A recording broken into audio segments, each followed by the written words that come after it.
সংস্কারের পর জমকালো আয়োজনে উদ্বোধন হলো লাহোরের গাদ্দাফি স্টেডিয়াম। চ্যাম্পিয়ন্স ট্রফি সামনে রেখে পাকিস্তানের প্রধানমন্ত্রী শাহবাজ শরীফ স্টেডিয়ামটির উদ্বোধন করেন। রঙিন আয়োজনের মাঝে একই দিন পাকিস্তান ক্রিকেট দলের চ্যাম্পিয়ন্স ট্রফির জার্সিও উন্মোচন হয়।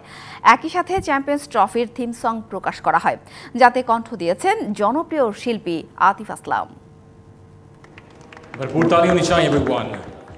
শেষ হচ্ছে দীর্ঘ অপেক্ষার পালা। ২৯ বছর পর আইসিসির মেগা ইভেন্টের প্রত্যাবর্তন হচ্ছে পাকিস্তানে। এক চ্যাম্পিয়ন্স ট্রফি ঘিরে কত না পরিকল্পনা ছিল পাকিস্তানের। ভারতের আপত্তিতে একক আয়োজনের কর্তৃত্ব হারিয়েছে ঠিকই, কিন্তু তাতেও দমে যায়নি দেশটি।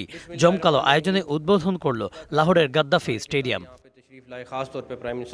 ১১৭ দিনের সংস্কার শেষে স্টেডিয়ামটি উদ্বোধন করেন পাকিস্তানের প্রধানমন্ত্রী শাহবাজ শরীফ। এ সময় ছিলেন Pakistan cricket board chairman Mohsin Naqvi ও পাঞ্জাবের চিফ মিনিস্টার মারিয়াম নওয়াজ। ছিলেন পাকিস্তান ক্রিকেট দলের সদস্যরাও।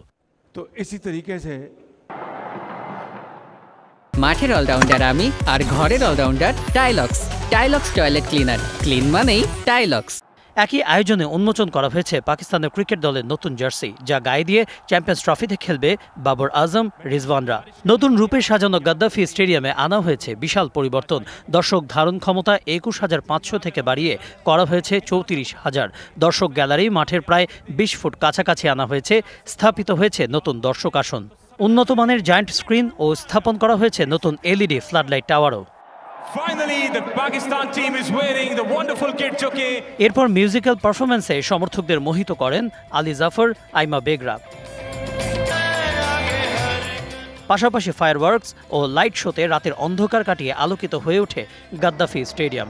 নিরাপত্তাহীনতার বিতর্ক কাটিয়ে চ্যাম্পিয়ন্স লিগ সুষ্ঠুভাবে আয়োজন এখন বড় চ্যালেঞ্জ পাকিস্তানের। সেই পরীক্ষায় শতভাগ নাম্বার পেতে চায় পিসিবি ও দেশটির সরকার। একই দিন প্রকাশ পেয়েছে চ্যাম্পিয়ন্স ট্রফির থিম সং, যাতে কণ্ঠ দিয়েছেন উপমহাদেশের জনপ্রিয় শিল্পী আতিফ আসলাম। জিতো বাজি খেল কি শীর্ষক গানটি নিজেদের ওয়েবসাইটে প্রকাশ করেছে ICC. Kanak Mahmud, DBC news desk.